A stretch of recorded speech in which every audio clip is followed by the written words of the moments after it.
नमस्ते friends, good morning. I hope आप सब लोग बहुत अच्छे होंगे। मैं भी बहुत ही बढ़िया हूँ फ्रेंड्स। कल तो आपने देखा ही था कि मेरे कितने सारे ऑर्डर्स थे, तो ना मैं बहुत ही ज़्यादा थक गई थी। बिल्कुल भी सांस लेने की भी फुर्सत नहीं थी। एक के बाद एक मैं अपने ऑर्डर्स को ना पूरा करने में लगी हुई थी फ्रेंड्स। तो रात में जैसे ही मैं बेड पर लेटी, मुझे तो नींद ही नहीं आई, बस मैं करवटें ही बदल रही थी।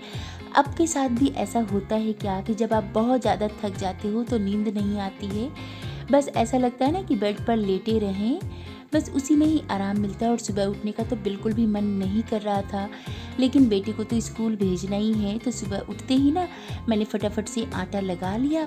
और सत्तू की कल कचौड़ी का भी ऑर्डर था, तो मैंने स्टफिंग थोड़ा सा ज़्यादा बना लिया था ताकि सुबह उठ के ना मुझे पैनिक ना होना पड़े। आटा लगाना तो बस 2-3 मिनट का ही काम होता है, थोड़ा सा ही तो आटा लगाना होता है, हम 3 ही लोग तो हैं। तो फटाफट से मैंने आटा लगा लिया और इसके बाद मीडियम फ्लेम पर कचौड़ियों को मैं फ्राई कर लूँगी। इससे बिल्कुल खस्ता कचौड़ियाँ बनकर के तैयार होती है। और कचौड़ियाँ जब फूल जाती है ना तो बिल्कुल भी ऑयली नहीं लगती है खाने में फ्रेंड्स, बड़ी ही मज़ेदार लगती है।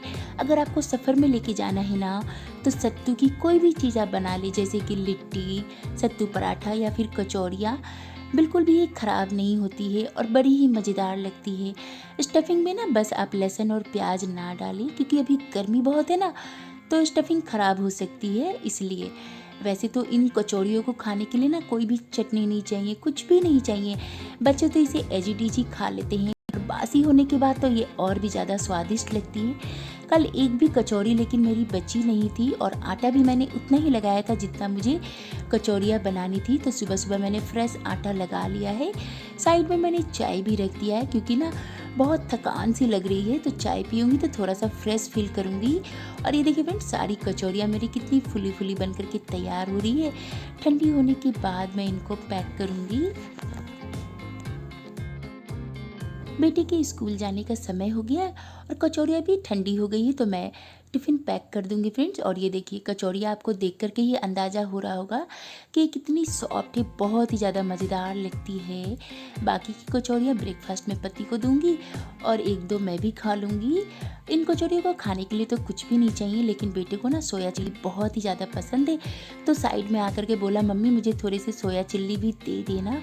और कल मैंने ब्राउनी भी बनाया था ना फ्रेंड्स, तो बस मीठे में आज मैं बेटे को यही दे दूंगी।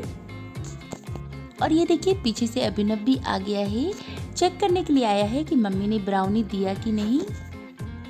हस्बैंड के ऑफिस जाने के बाद मैं करूँगी अपने किचन की डीप क्लीनिंग।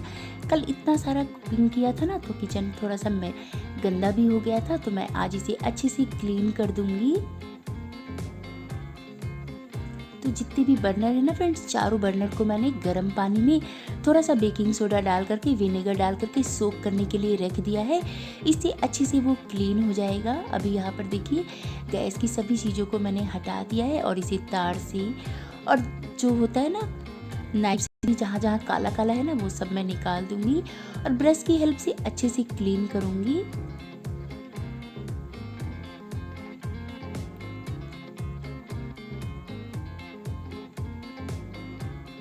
जहाँ जहाँ भी थोड़ा थोड़ा काला है ना, उसे अच्छे से क्लीन करूँगी। चीज़ों का टेक केयर तो हमें करना ही होता है फ्रेंड्स, तभी ये लंबे समय तक ना साथ देती है हमारा। ये जो गैस है ना, मेरा 6 साल पुराना गैस है, लेकिन इसे देख करके आप बिल्कुल भी नहीं कह सकते कि ये 6 साल हो गया है इसे यूज करते हुए। बिल्कुल नया जैसा ही लगता है, क्योंकि मैं ना अपनी चीज़ों का बहुत ज़्यादा ध्यान रखती हूँ। एक एक चीज़ को ना बहुत ही ज़्यादा ध्यान से इसका टेक केयर करती हूँ। तो देखिए चारों तरफ मैंने अच्छे से क्लीन कर दिया है। अब मैं नॉब को भी क्लीन करूँगी। अगर आपका नॉब खुल जाता है तो आप इसे खोल दीजिएगा, मेरा भी खुल जाता है, तो मैं इसे खोल करके ना अच्छे से डीप क्लीन कर लूँगी। साइड साइड में बहुत ही ज़्यादा गंदा हो जाता है फ्रेंड्स, काफ़ी दिनों से ना मैंने साफ़ नहीं किया है। तो ये देखिए कितना डस्ट हो गया ना, बहुत गंदा हो गया, तो मैं इसे अच्छे से साफ़ कर लूँगी। गैस का ऊपर का सेक्शन तो क्लीन हो गया है, तो नीचे से भी हम इसे क्लीन कर लेंगे। और आपके अगर चूल्हा में ना फ्रेंड्स इस तरह का स्टैंड नहीं लगा हुआ है, तो आप सेम टाइम इसे धो करके ना अच्छे से साफ़ कर दे, पोंछ दे, सुखा ले, नहीं तो रस्ट लग जाता है और फिर आपका जो चूल्हा है ना, उसकी जो पाइप है वो ख़राब हो जाती है।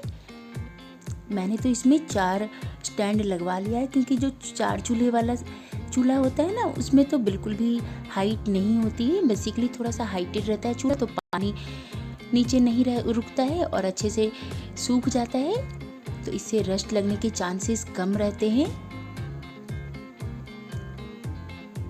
तो क्लीनिंग कर ही रही हूँ तो सभी चीज़ें अच्छे से क्लीन कर लूँगी, विंडो को भी धो लूँगी मैं।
थोड़ी सी मेहनत की और गैस चूल्हा बिल्कुल शीशे की तरह एकदम चमकने लगा है। अब किचन में जितना भी पानी है ना, इसे मैं वाइप कर लूँगी।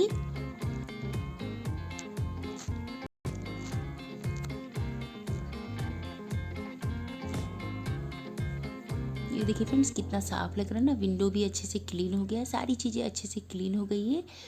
तो अब जो मेरे मनी प्लांट है, इसे भी मैं थोड़ा सा धो करके पीछे रख दूँगी।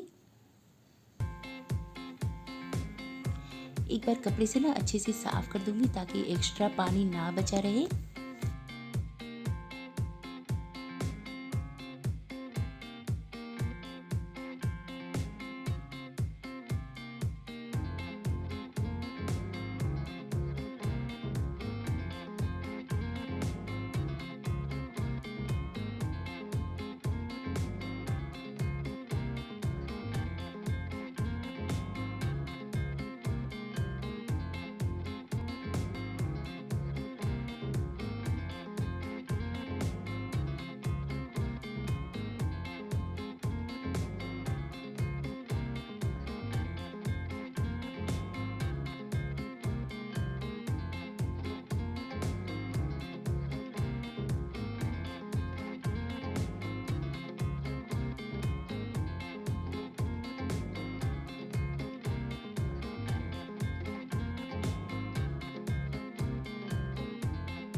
अब इतनी मेहनत हमने किया है, तो चलिए मैं आपको अपना किचन दिखा देती हूँ। ये देखिए चूल्हा किस तरह से शाइन कर रहा है, ऐसा लग रहा है जैसे नया नया ही अभी आया है खरीद करके। सारे नॉब के पास भी ना अच्छे से क्लीन हो गया है फ्रेंड्स। तो अब मेरी सारी थकावट दूर हो गई है। चलिए फ्रेंड्स, आज मैं आपके साथ अपनी लाइफ की ना 1-2 चीज़ें शेयर करूँगी। आप में से किसी को भी अगर कुछ भी पता हो इस बारे में ना, तो मुझे कमेंट के थ्रू ज़रूर बताइएगा, मैं ज़रूर फॉलो करूँगी। लगभग 4 साल पहले जब मैं गोवा में थी ना, वहाँ पर भी मैं बिज़नेस करती थी। मुझे ना एथराइटिस का प्रॉब्लम हो गया था छठ पूजा के बाद ही। थोड़ी बहुत मैं बीमार थी। वहाँ मुझे कोई पेन वेन नहीं हुआ फ्रेंड्स, लेकिन ब्लड रिपोर्ट में ना 450 यूनिट एथराइटिस का आया था। तो डॉक्टर ने ना 2-3 बार मेरा एक्सरे किया, बोला कोई हड्डी टेढ़ी तो नहीं हो गई है, बट ऐसा कुछ भी नहीं था। तो मैंने 1 महीने की मेडिसिन ली और फिर मैं ठीक हो गई थी। फिर 1 साल बाद जब मैं जामनगर आई ना, तो मेरे बैक में इतना पेन होने लगा, हाथों में मतलब जॉइंट्स में इतना पेन होने लगा ना, तब मैंने रियलाइज़ किया कि एथराइटिस क्या चीज़ है। बेसिकली मुझे यहाँ का जो वेदर था ना, वो सूट ही नहीं कर रहा था। 1-2 महीने लगे मुझे। मैं तो पूरी तरह से एकदम डिप्रेशन में ही चली गई थी कि जो चीज़ दादी नानी की एज में होनी चाहिए, अगर आपको 36 या 37 की एज में कुछ हो जाए ऐसा, तो आप डिप्रेशन में तो जाओगे ही ना। बेसिकली मेरे साथ भी ऐसा ही हो रहा था। 1-2 महीने तो मैं घर से निकलना ही छोड़ दी, किसी से भी नहीं मिलती थी। तब मैं यहाँ नई-नई भी आई थी। मेरे कुछ पुराने फ्रेंड्स भी थे, बट मैं उनके पास भी नहीं जाया करती थी। मैं अपने घर में ही रहती थी क्योंकि इतना पेन होता था, तो मैं अपने घर के काम कर लूँ और रेस्ट कर लूँ, बस यही चलता रहता था मेरा।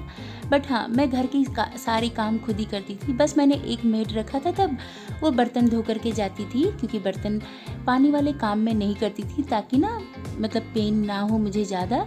इस चक्कर में मैं पानी का कोई भी काम नहीं करती थी, बाकी सारे काम मैं खुद ही करती थी। तो धीरे धीरे करके मैंने ट्रीटमेंट लिया और ठीक हो गया। सुबह उठ करके जब मैं झाड़ू पकड़ती थी ना फ्रेंड्स, लिटरली मेरे आंखों से ना आंसू गिरते थे, क्योंकि मैं झाड़ू पकड़ ही नहीं पाती थी। लेकिन झाड़ू लगाने के बाद मेरे दोनों हाथों की ना एक्सरसाइज हो जाती थी, थोड़े बहुत हाथ मेरे फ्री हो जाते थे। फिर धीरे धीरे करके मैं सारे काम कर लेती थी। तो जो हमारे घर की काम होते हैं ना, वो बहुत ही अच्छे होते हैं। इन्हीं कामों से ना थोड़े बहुत हमारे हाथों के पैरों के भी एक्सरसाइज हो जाते हैं। तो कभी भी ना हमें पूरे काम नहीं छोड़ने चाहिए। मैं जो मेरा एक्सपीरियंस है, मैं वही आपके साथ शेयर कर रही हूँ। और फिर जब जैसे से मैं ठीक होने लगी, मैं खुश रहने लगी। और जैसे ही मैं खुश रहने लगी, फिर धीरे धीरे मैंने अपना बिजनेस भी स्टार्ट कर दिया। और अब तो मैं सारी चीज़ें भूल ही गई हूँ कि मुझे एथराइटिस का भी कुछ प्रॉब्लम है। लेकिन हाँ, प्रॉब्लम तो है, वेदर चेंज होता है, तो यहाँ का वेदर पता नहीं मुझे सूट नहीं कर रहा है या क्या। थोड़ा बहुत इश्यूज़ तो मुझे होता ही है जैसे ही वेदर चेंज होता है। तो अगर कोई घरेलू नुस्खा हो तो मुझे कमेंट के थ्रू ज़रूर बताइएगा, मैं ज़रूर फॉलो करूँगी। तो मिलती हूँ फिर कल के ब्लॉग में। Bye bye, take care.